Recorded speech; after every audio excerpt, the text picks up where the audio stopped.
क्या हम आसमान को और ज्यादा दुरुस्त तरीके से समझ सकते हैं? इसी तलाश ने जंतर मंतर को जन्म दिया। पहला बड़ा सियासी एहतजाज 1993 में देखा गया। बोट क्लब पे 1988 में किसान नेता चौधरी महेंद्र सिंह टिकैत के बड़े आंदोलन के बाद वहाँ प्रोटेस्ट पर पाबंदी लगी और फिर प्रोटेस्ट को जंतर मंतर की तरफ शिफ्ट कर दिया गया। आदाब, नमस्ते। आज फिर हम आपके सामने हाजिर हैं एक नई कहानी लेकर। कहानी है एक ऐसी जगह की जो पहले सितारों की ज़बान समझती थी और आज आवाम की आवाज़ सुनती है। एक साइंटिफिक ऑब्जर्वेटरी जो हिंदुस्तान के सबसे बड़े प्रोटेस्ट वेन्यू में तब्दील हो गई है। कहानी है जंतर मंतर की, जैसे कि आप समझ ही गए होंगे। चलिए फ़र्क समझते हैं कि कहानी में फलक और आवाम का क्या और कैसे मिलन हुआ। शुरुआत में इसका नाम जंतर था, मंतर बाद में इसके साथ जोड़ दिया गया। जैसे हम अक्सर राइमिंग वर्ड्स करते ना, लेकिन वेकिन अक्सर वक्सर हमारी एक आदत है, मुंह पे चढ़ जाती है इस तरह से नाम। तो इस तरह से जंतर के साथ मंतर ऐड करके ये मशहूर हो गया। सन 1724 में मुगल बादशाह मोहम्मद शाह की इजाजत से सवाई जय सिंह सेकंड ने दिल्ली के जयसिंहपुरा, जो उनकी जागीर थी, उसमें एक ऐसी इमारत खड़ी की जो किसी महल या किले से बिल्कुल मुख्तलफ थी।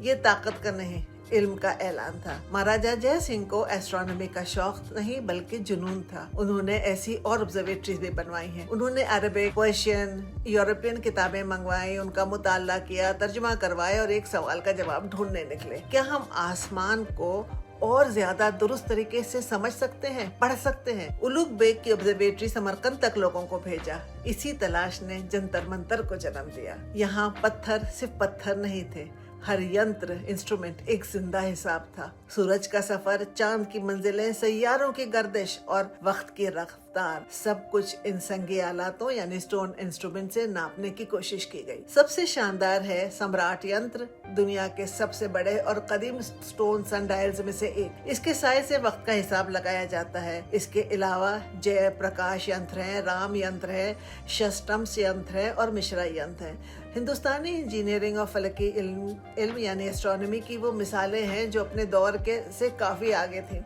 सदियाँ गुजरी, जंगों ने जख्म दिया, खासतौर से 1857 तोड़ फोड़ हुई, बेसोची समझी मरम्मत ने इसकी असल सूरत को बदल दिया, मगर इसके पत्थरों में इल्म की वो रूह आज भी महफूज है। लेकिन जंतर मंतर की कहानी यहाँ खत्म नहीं होती। एक वक्त था जब यहाँ निगाहें सितारों का पीछा करती थी। फिर एक वक्त आया जब यहाँ लोग अपनी बात हुकूमत तक पहुँचाने की कोशिश करने लगे। फलक को नापने वाली ये जगह धीरे धीरे जमहूरियत की नफ्स बन गई। ये मकाम अवाम की आवाज का मरकज कैसे बन गया, चलिए उस पे नजर डालते हैं। बोट क्लब पे 1988 में किसान नेता चौधरी महेंद्र सिंह टिकैत के बड़े आंदोलन के बाद वहाँ प्रोटेस्ट पर पाबंदी लगी और फिर प्रोटेस्ट को जंतर मंतर की तरफ शिफ्ट कर दिया गया।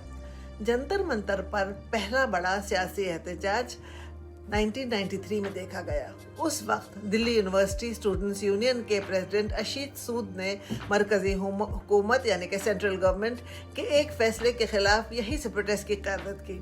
इसी वाक़े को आमतौर पर जंतर मंतर की उस नई पहचान का आगाज़ माना जाता है।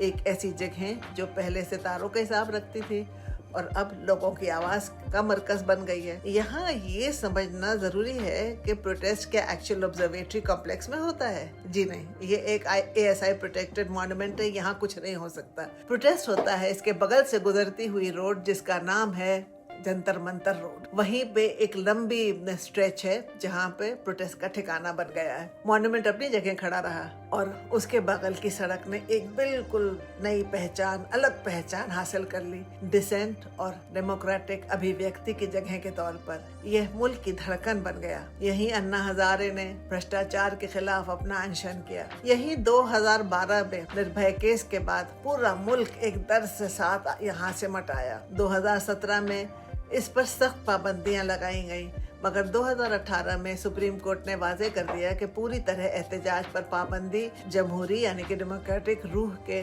मुताबिक नहीं।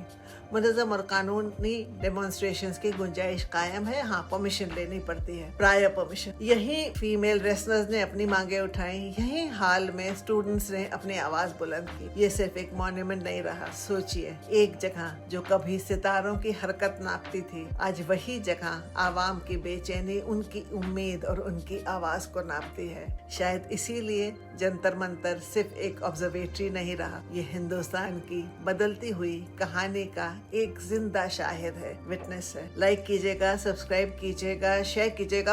आप में से बहुत सारे लोग जो मेरे वीडियोस देखते हैं वो सब्सक्राइबर्स नहीं हैं, रुके किस बात के लिए हैं, मुझे इनकरेज कीजिए ताकि मैं और अच्छे अच्छे वीडियोस बनाऊं। कमेंट्स में लिखिए कि आप क्या सुनना चाहते हैं मुझसे। मैं आपके लिए हमेशा मेहनत करने को तैयार हूँ, अपनी जो भी मुझे आता है अपनी नॉलेज लेके आपके सामने हाजिर होने को तैयार हूँ।